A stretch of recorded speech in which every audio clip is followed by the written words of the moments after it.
Hello, I'm James May, and this is The Reassembler, the show where we put things back together bit by bit, by bit, by bit, by bit, by bit, by bit. That feels very nice. Oh yes, look at that. It is only when these much-loved and iconic objects are laid out in hundreds of bits Oh, man in heaven.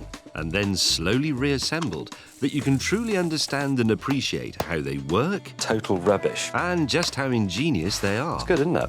And if painstakingly putting hundreds of pieces back together again That's quite satisfying. wasn't hard enough, I then have to hope Deep joy. that they'll work. There's some moisture on my spectacles because I've started weeping.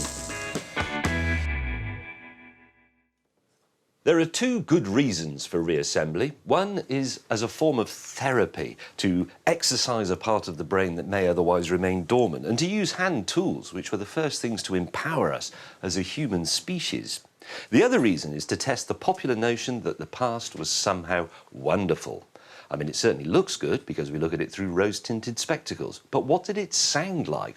Well, when I finished reassembling the 195 parts of this portable record player, we will know. And we're going to start with the arm, which is over here. We will require this mysterious bracket, that bit, which looks very familiar, some wire, a spring, oh God, some things, another spring, alert, a pin, and the usual smattering of screws, roll pins, washers, and what have you. Here we go.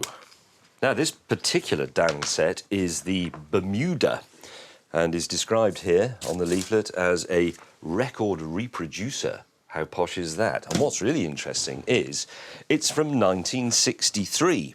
Which is the year of my birth. So on this bench we have three arms from 1963, mine and this one. And unusually we actually have an exploded diagram, which is a rare luxury on the Reassembler. So, cripes, part number 10, bring height adjuster plate.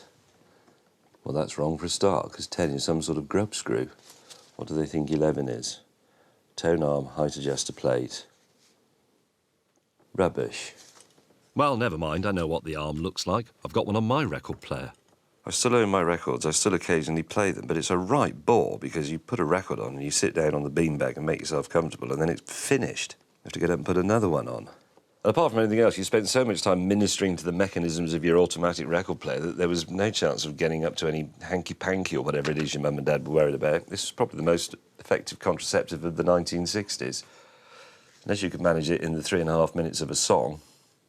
Mind you, as a teenager, that was an eternity, wasn't it? So, no, but see, the thing is, records are a fantastically fond memory because I would run home from school or run to the record shop with my birthday money, my £1.99 or whatever, and buy a record, and that was incredibly exciting, and they were wonderful things, but that's because I was 14 years old. Everything is exciting when you're 14 years old, and ice cream is... You know, meeting a girl, it's just all deliriously thrilling. Well, maybe it's still it. We'll find out in a minute. Anyway, I've done a bit. I've put that in.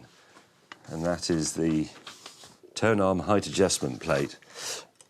The tone arm will hold a stylus, the point of contact between the recorded music and its electromagnetic reproduction, all of which represented a quantum leap in the consumption of popular music.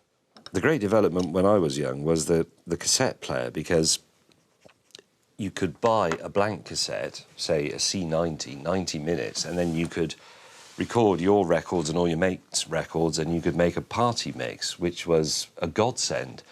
But you couldn't do that like a download. You couldn't sit there and take 10 seconds to download a song. You had to do it in real time with your fingers on the buttons of the tape recorder and the records. You had to listen. You had to have the party by yourself before you could then have it again with your mates. And it was technically illegal. You know, people used to say home taping is killing music, but it didn't seem to be, as far as we were concerned, it seemed to be spreading it like wildfire, because we could all listen to it. Only one person had to actually buy the record. Everybody else could just steal it. It was brilliant. Right, so that clamp holds the pin. The pin is already through the slot. That pivots very smoothly. That's nice. You simply clip that in wherever on the spring you think is relevant. That's that. That's the arm. It's definitely a bit of a record player, isn't it?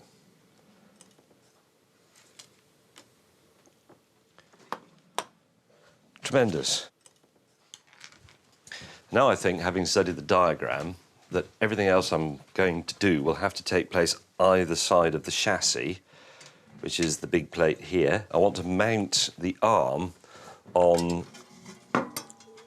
this bit, which I'm going to call the tower. It's quite a nice component. I do need this complicated, riveted together little assembly. You can only take the portable record player as far as the extension lead would allow you, I suppose. But the great thing about it was that the early, sort of, my grandmother's era, record players, or gramophones as they were usually called, were pieces of furniture. They were like sideboards, and they tended to be in an important place in the home, such as the sitting room. And if you wanted to listen to a record, you had to sit there while your dad smoked a pipe and your mum did a tapestry or whatever, and that was just not very conducive to teenage revolution. You had to wait for your parents to go out. But once they made a portable record player, that means you could go and hide in your bedroom with it, or in the loft or the garage. You could carry it around to your mate's house. Before you knew it, you had punk rock, Cars Were on Fire in Paris, and all the rest of it. It was fantastic. So I'm going to attach the housing for the mechanism that detects which size of record is about to play. History generally records that the teenager was a bit of a 60s invention. It didn't really exist until then. People went to school, and at the age of 14, they instantly turned into their parents. And things like transistor radios, portable record players, they were the beginnings of music on the move, I suppose. They're what led ultimately to things like, you know, smartphones with MP3 files, iPods, and all the rest of it. The CD player, the portable CD player, the Walkman cassette player, they all made music more and more accessible in more and more places and available ultimately on the move. So, yes, I suppose this could be seen as something of a revolutionary artefact. What I'm beginning to find quite remarkable about this is that, save for the electric motor and a few little bits in the speaker, which are electric, obviously, this is an entirely mechanical device, and yet quite a sophisticated and clever one. Like that. Oh, look at that. Springs. Before the record player, there were things like the phonograph, which was a cylinder record player, Thomas Edison and some other bloke. And prior to that, it was live. You had to either learn to play an instrument, or you had to go to places where bands and minstrels and the London Underground, for example. That's why recorded music was such a marvellous thing. I mean, back in the day, this was an expensive piece of kit. I think in today's money, it would cost about the same as a really good smartphone, which I suppose is appropriate, except, of course, this only played up to 8 records. It didn't do any of those other things. So it was expensive. But actually things, despite what a lot of people tell you, things were expensive in the olden days. It's one of the reasons things had to be made repairable. It wasn't a moral thing. Things had to last because they were too expensive to replace. Because things had to last, in some ways, that arrested progress because there was less incentive to improve them. So although your smartphone might only last for, you know, a year and a half before you've sat on it and snapped it in half or dropped it down the bog or whatever, that actually isn't such a bad thing because the next one you get will be much better. I'm 1 hour and 50 minutes into my reassembly. I've done the tone arm and attached the housing for the record size selector. Time for some more bits. Anyway, the speed control knob, we've got all sorts of interesting things to say about that. Here's the mechanism from underneath, the little lever, screws, clips. And then this clever bit, which allows the machine to know what size record you've just put on it mechanically, and that is a little finisher bit for the top of the turret. Being from 1963, which was an excellent year, this record player is not only It's not only contemporaneous with me and my birth, it's also from the same year as the launch of the cassette tape. And the cassette tape, if I remember correctly, was originally devised as a means of improving dictation machines, because the bigger tape would have been much clearer than those tiny little ones that they use. But da kids got hold of the technology and decided, well, that's no good, it's much better for ripping off my mate's record collections. But that's often the way. You need the sort of the imagination of youth to see the true potential of these things. And the other thing we're going to do in this part of the process is fit the speed control, which has 16, 33, 45 and 78. Now the first popular records were 78s. That's what my grandparents would have had, your great-grandparents possibly. And they lasted for, I think, about sort of 2.5, 3 minutes. And in fact, the automatic record dropping system was first devised for 78s, because if you had something like the movement of a Beethoven symphony, obviously it wouldn't fit on one 78. You had to have a number of them dropping down in succession. You still get gaps in the music, but you didn't actually have to do the stuff. The 45, which I think the first one was Bill Haley and the Comets. That was the first vinyl 45. And they lasted for sort of typically 2.5 to 3.5 minutes, depending on how they were cut. And the 45 sort of rose and decayed in popularity. That was a stupid word, wasn't it? What's the word I mean? Rose and diminished in popularity during the time that a record player like this was available. The 45 very quickly gave way to the album, because the album you would get lots of songs on, the 33 1/3 RPM record, which could be a good 20 minutes per side.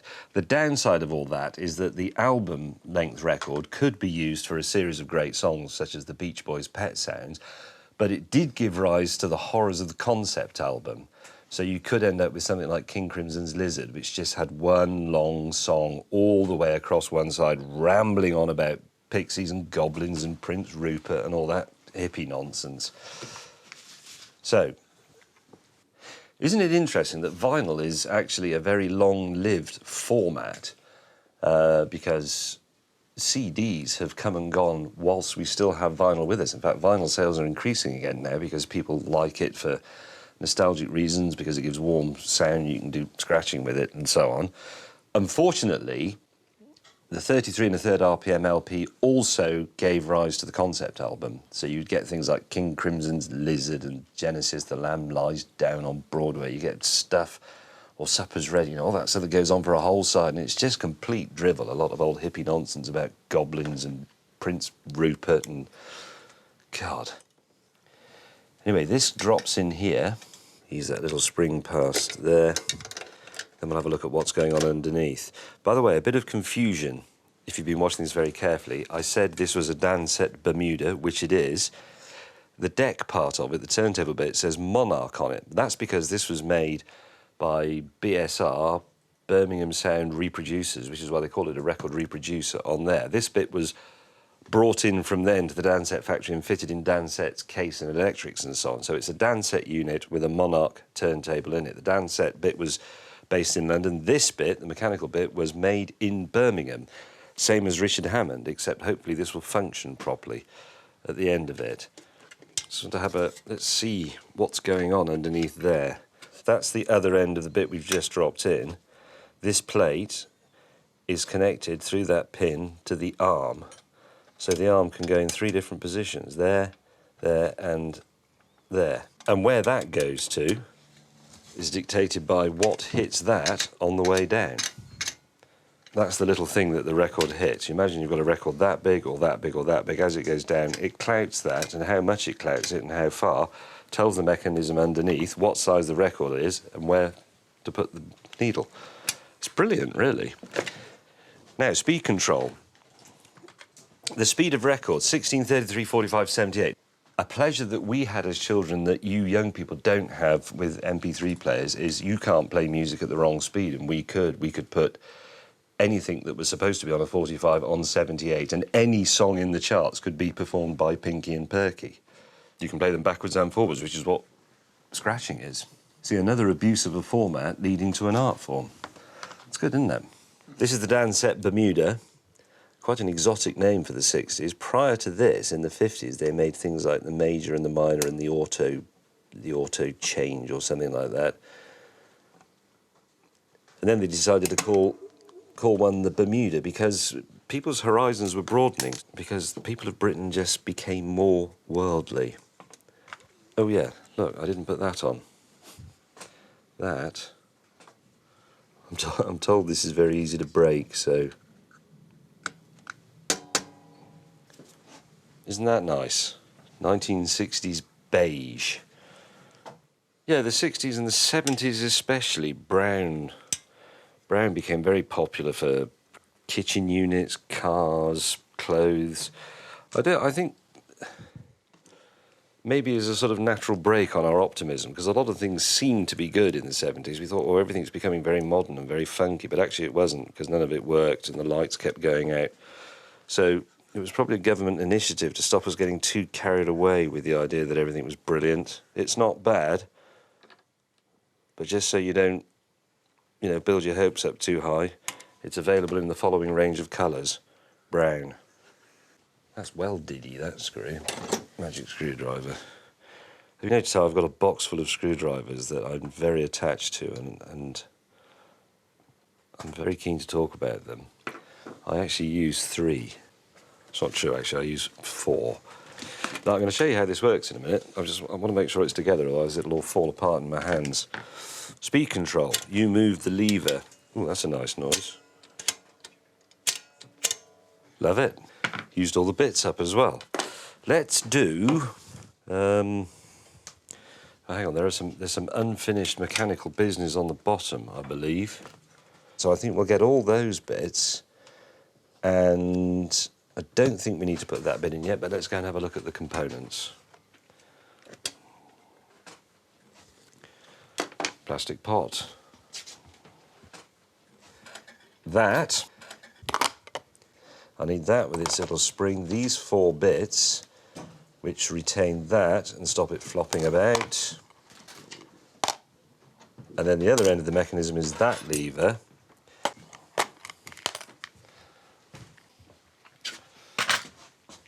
Hang on, let me just think about this for a minute, because I'm finding there's something slightly unconvincing about this arrangement. So that would go on there. That would also go on there. May, you muppet. Goes in there. God above. Right, that's better. Now that can go on there and there. And that end, I'm guessing, must have to locate in there.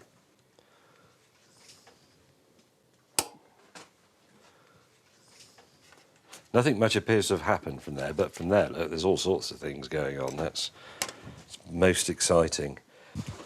Stubby screw. Oh, that's very nice the way that goes in there. So that's all that mechanism held in place, the reject mechanism, the speed controller, the bit that tells you what size record it is, the bit that tells you where the needle has to go to, which is dependent on what size record it is. That's incredibly clever. In some ways, that's more impressive than it being done electronically, because it has to actually physically do it. That's mechanical intelligence you've got there. I like it. I like contemplating it. It's a shame you never see all this when the thing's working. They should have made this transparent and put a mirror in the bottom of the box so you could see the mechanism. Anyway, it's not quite finished, inevitably. We've still got to put this plate on and this big spring and a few other odds and sods. Then we can start thinking about powering. We can start thinking about the motor. And that means soldering. So this next plate that goes on controls the return of the arm with the stylus in. Some of it goes on from underneath, which is this bit that I'm picking up, the plate, the spring, and the usual little odds and sods. The other bit of it, the interesting bit, it's all interesting, the really interesting bit, which is the cam plate, that goes on the other side of the chassis when we turn it over. Now, I've got to be honest, the exact function of this is slightly unclear from the diagram. I'm going to say the spring goes from there, right back on itself to there. Yes. That's clear of those levers, so that works. And then remember to put the little spring clip on the other end.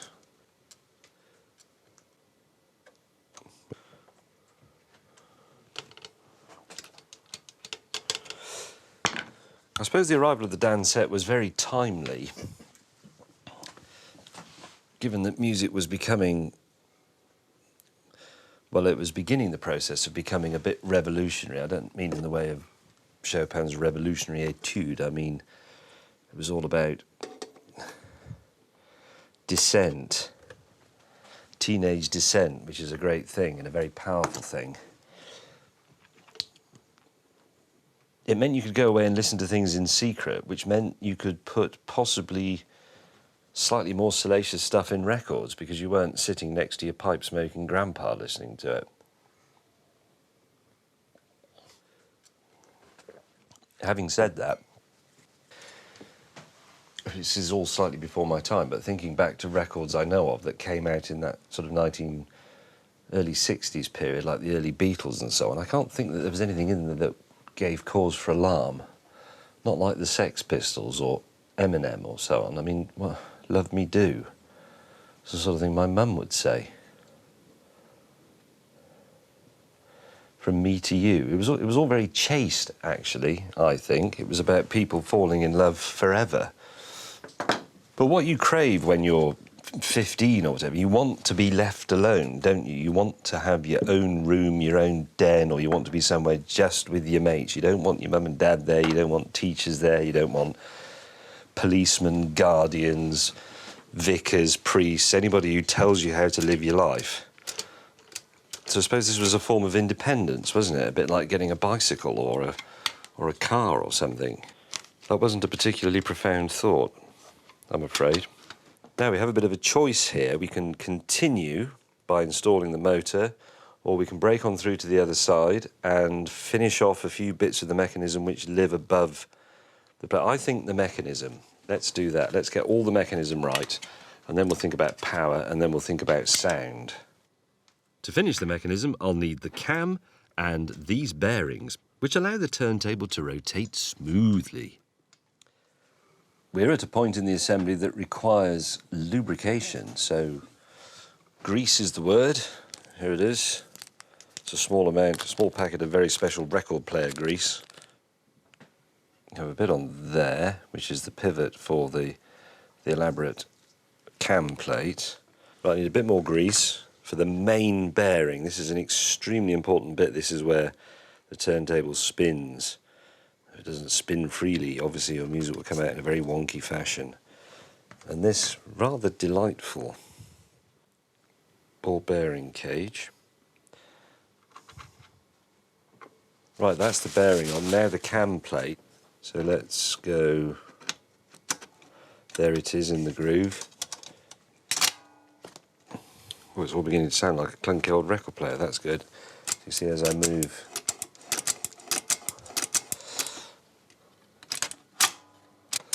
All sorts of amazing things going on. Let us go to the table of componentry and find the motor. So as well as the actual motor itself, which is this big bit here, we need the rubber mounts, which isolate it from the rest of the chassis, clips and washers to hold it in place, these screws, nuts, small washers, all put the switch together and hold the cable in place on the chassis, I think. When I woke up this morning in the morning light, I put on my blue jeans and I had a slight sense of dread about putting this record player together because I thought it would be an awful thing. But actually it turns out to be strangely pleasing as a mechanical artifact. It's made out of actually very basic, to be honest, quite cheap materials. It's just bits of pressed steel, a few, I think that's some sort of zinc alloy die casting that's made out of the same stuff as, you know, toy cars. But it's actually, it's a hopeful sort of thing. It smacks of optimism and youth and joy.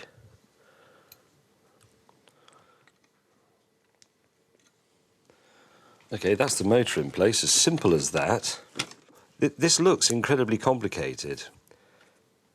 And conceptually, it is complicated. I don't know how they would have designed it. They must have started with the idea of a turntable, I suppose, and then worked backwards from that, thinking, how do we make it drop another record down? How does the needle know where to go back to? And so on and so on. But actually, it's in terms of assembly, although there's lots of it, and it is a bit baffling, it will actually only go together the way it's meant to go together. If you put something in the wrong hole, you'd know about it pretty soon afterwards, because there'd be something else that obviously was meant to go in that hole. So even without the help of the diagram, which isn't actually that helpful anyway, I think you would eventually be able to do this. Yep, that has nipped up. Are record players romantic? There's something about discs in sleeves. It's all to do with, I don't know, seduction, or I don't know. I don't know what it is about record players, but there is something about them that you don't feel about washing machines, for example, from the 1960s, or old fridges, or old cars. I mean, the old cars just leave me cold, really. They're interesting artifacts, but as things to use, they're awful. So there should be a washer first, obviously, otherwise that's directly on top of the rubber, which would be very bad practice. One of the most infuriating experiences in the workshop or garage is to have something, I mean, to be honest, in my case, it's usually a motorcycle or a bicycle, that you've bought off someone else, and you do a service on it or a bit of a checkup, and you find something that's been bodged. I once had a motorcycle that I bought off somebody, and I rode it through town, and I thought, this is great, it works really well. And then the headlamp started smoking really aggressively. And then, to be brutally honest, it caught fire. And the reason was a short had occurred inside the headlamp between some of the wiring. A lot of the wiring in a motorcycle is behind the headlight. There was a short between a piece of frayed wiring and the case of the headlight, which would normally blow the fuse. When I eventually got the smouldering bits home, I discovered that the previous owner had obviously blown the fuse at some point and replaced it with just a piece of steel wire, which didn't fuse. So the circuit didn't break and the whole thing just melted. I had to rebuild the entire loom of the motorcycle because somebody couldn't be bothered to spend 25 pence on a fuse. That sort of thing annoys me. After 5 hours and 38 minutes, or just about enough time to listen to Yes's Tales from Topographic Oceans, as well as the tone arm and ejector knob, I've reassembled the speed control knob, the selector arm, the cam and bearings, and the motor. Now I can finally attach the arm to the chassis. I have to go down into the bowels of the machine. Through there.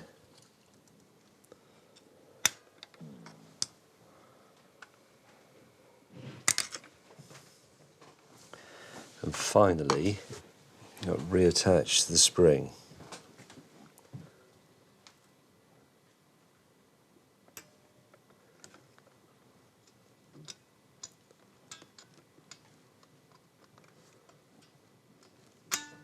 That eventually comes to rest on there, and if we put that on, we can actually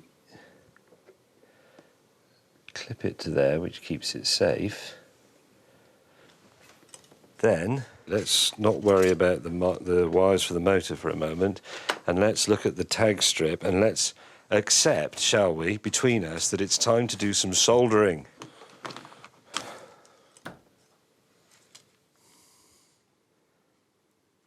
I've got a bit of solder on the bit, and there you go. That's not bad, but it's not the purest way of doing it. The purest way is to hold the iron and the wire onto the tag, and then apply a blob of solder so that it flows around it nicely. But the problem with that, obviously, is that you need 3 arms, and that's something you'll hear people saying about soldering all the time. To do it properly, you need 3 arms. Beautiful. I think that deserves a swig of tea.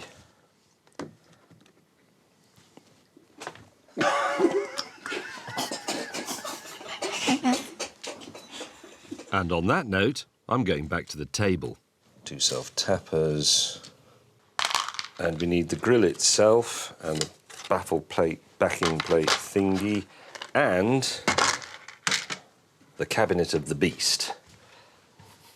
All I have to do now is attach a few wood screws and it'll start to look like a 1963 Dansette Bermuda. So by the 70s, people were putting wood on the outside of hi-fi units to make them look posh. Again, not realising that they were originally made of wood, and then people banished wood to the inside of hi-fi. Obviously, in Thatcher's Britain, everything had to look woody because we all wanted to pretend we were part of the aristocracy. Look, there is its face. And I've got to be honest, having not seen that for a long time, I was instantly transported back to a world of the Electric Light Orchestra. And I wish it hadn't happened. So I'm going to walk back over to the table of componentry and I'm going to bring over the pre-assembled amplifier and speaker. So stand by. Now some more screws, all of those, 4 countersunk, 4 pan head types. And the mercifully pre-assembled, because that's how it came, amplifier and speaker bundle.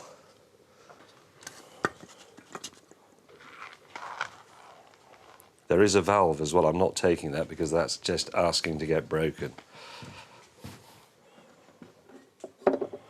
God, what a shocking mess. What is all this stuff? So now inside the box, we've got all the really untidy, messy electrical stuff. There's the amplifier, there's the pots for the little control panel at the front, the speaker. I didn't solder it all together because the crew refused to tolerate that. I could do it, but you wouldn't be able to see it, so what would be the point? And anyway, that's pretty much how it would have come at the time. That would have arrived as a pre-assembled unit. It would be easy to assume that all this electrical stuff is the brains of the Dansette, but actually I don't think they are. This is fairly simple electronics. I think the brain of the Dansette is a mechanical brain. It's all that stuff going on underneath the chassis, underneath the turntable. That's where it's impressive, I think. This stuff in here, this is just electrics rubbish. That's the speaker in, and I can still remember LP records. I mean, they were old records when I was a kid, so they were probably records that belonged to my mum and dad, but people were so excited about the idea of stereophonic sound that you'd have a record with somebody quite big, quite well known on it, like the Berlin Philharmoniker with Herbert von Karajan. But the biggest word on the cover was stereo.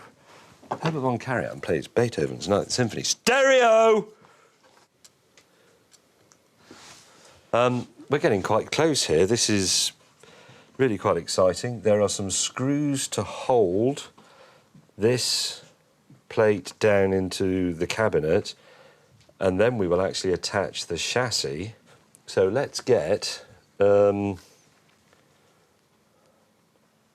knobs, these screws. Yes, that's it. It's a screw run.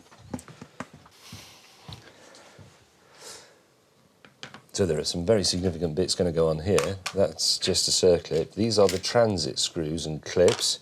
Those hold the record deck steady while you're walking along with it as a handbag, and then release it so that it sits nicely on its suspension springs. That's the arm that goes over the top of the records when they're sitting on the spike. That is the spike itself. That is I don't know what that is, but I'm sure we'll work it out. That is the turntable. That's a really exciting bit. Then over here, as promised, 2 knobs and the screw I forgot last time for the cable clamp. 2 knobs. There's a little flat on the shaft, there's a little flat inside the knob, and it should just push on. It does. The flat on that one is at the bottom. There's the flat. There you go. Oh, what a nice click. That's the sound of old hi-fi. Good. Okay, that's us done for the moment with the case. Better keep the exploded diagram just in case. Like that. Oh. Bring this back in. torn. What do I want to put on first? I think I want, control arm. No, turntable, what the hell, let's put the turntable on. So I need the big circlip. The turntable, this is quite an important moment, I suppose. It's not a record player, really, until we've got this on.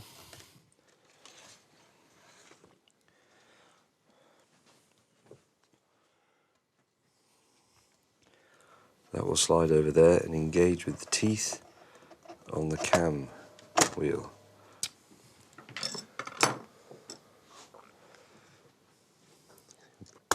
That's become a record player now. I mean, all a record player really is something going round and round, but there's a lot of extra stuff to turn it into an automatic record player. A straightforward record player that simply played a record, you could pretty much make yourself if you had some means of power, even if it was only a treadle. You could make the record go round and round, and if you had a sharp, pointy bit of metal and a paper cone to make a crude amplifier, you could work out what was on a record. I mean, if you think about the first records, the very first records were really the opposite of the process by which a record is played. That is, when the record is played, the groove sets up a vibration in the needle, the very tip of the needle, which is amplified electronically and then comes out of a speaker, or originally came acoustically out of a speaker, like on an old wind-up 78 gramophone. But the original records were made the other way around. The sound went into a big trumpet and the needle vibrated and cut the groove. So the groove was the literal impression of the air on the surface of the record. It was the vibrations of the air, which is all that sound is, made visible. If you looked at them under a powerful magnifying glass, you'd have said, that's what Beethoven's Fifth Symphony looks like. And you'd be looking at sound. That's quite an interesting thought, isn't it? This is clever. This used to fascinate me when I was a kid.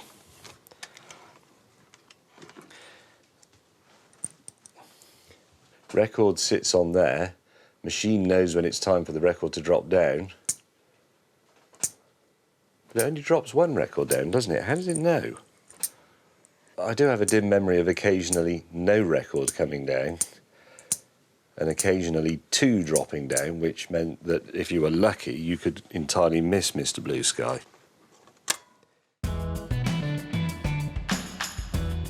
I've been reassembling this record player for 7 hours and 23 minutes. I've assembled the chassis and cabinet and installed the amplifier and speaker. I've got a bit more soldering to do, then it'll be a bona fide tool of teenage rebellion. Is there anything else I need to do inside there? Yes, there is. Of course there is. How foolish of me. We need to put the single valve into the amplifier. This is...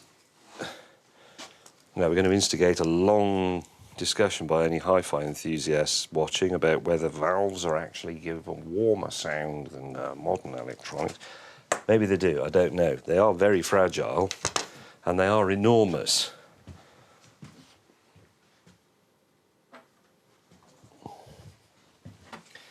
Now, this thing that looks a bit like Skylab is a valve, and it does the job that would soon be done by transistors, the small components that did so much to make radios smaller. And those are enormous by modern standards, because that job is now done by a microscopic speck on a circuit board in a chip.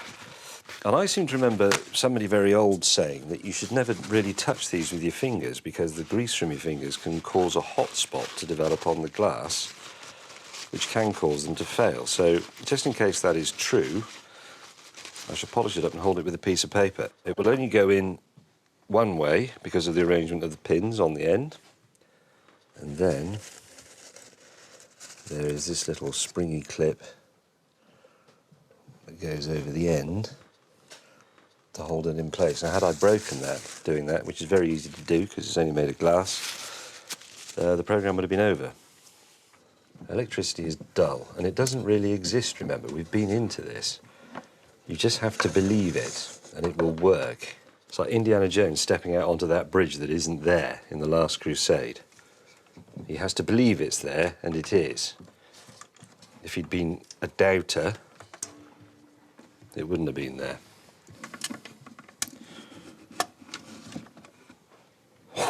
Oh.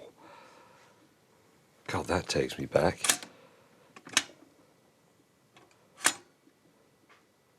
That was your iPod, your MP3 player.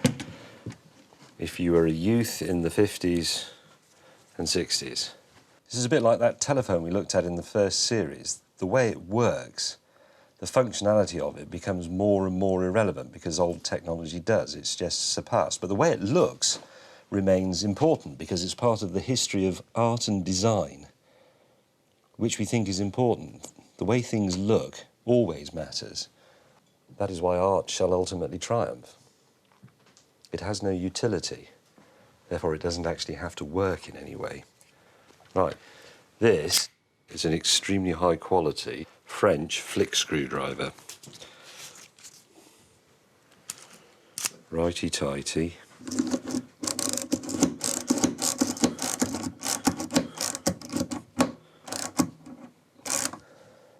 Ladies, if you're watching this thinking, my husband stroke boyfriend would probably like one of those for Christmas, you're right, he would.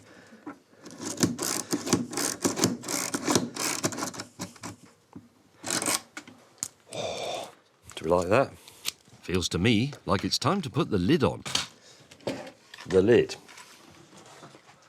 Now, putting the lid on will make this actually not quite a complete record player because there's no stylus in it. And let's be honest, it's not a record player until it plays a record. We don't know if it's going to do that until the very end. There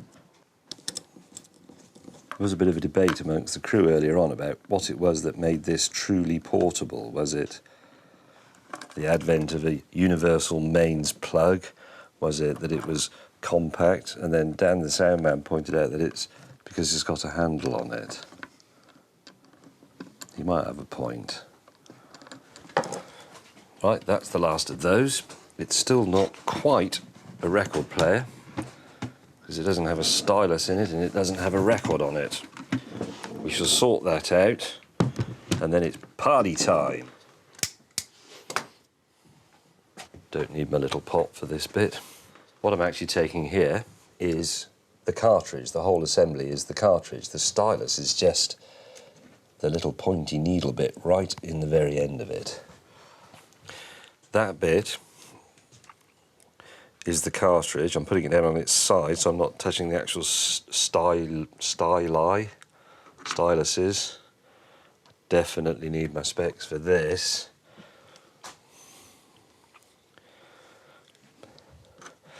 And this piece, oh wow, I'd completely forgotten about that. Ours had this.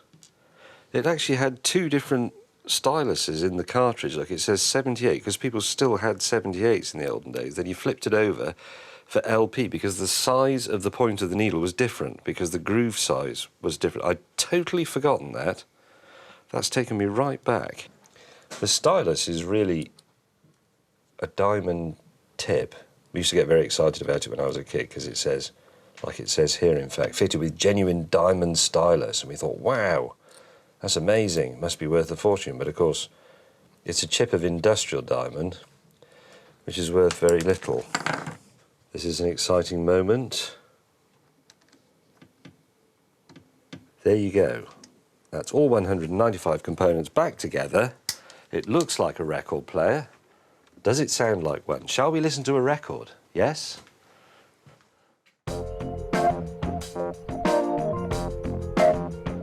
Over the course of the last 8 hours and 46 minutes, I've seen a collection of disparate components gradually coalesce into something more than the sum of its parts, an enabler of romance, independence and sedition. But that's all nonsense if it won't play a record, and I've got just the record to rekindle the fire of youth in your belly. Right, you're going to like this. This is a real classic. Oh, that's an old, familiar feeling. Right, you ready?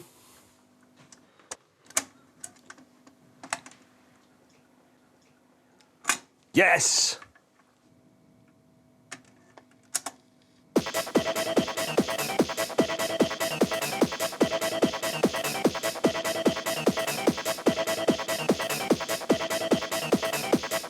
Perfect.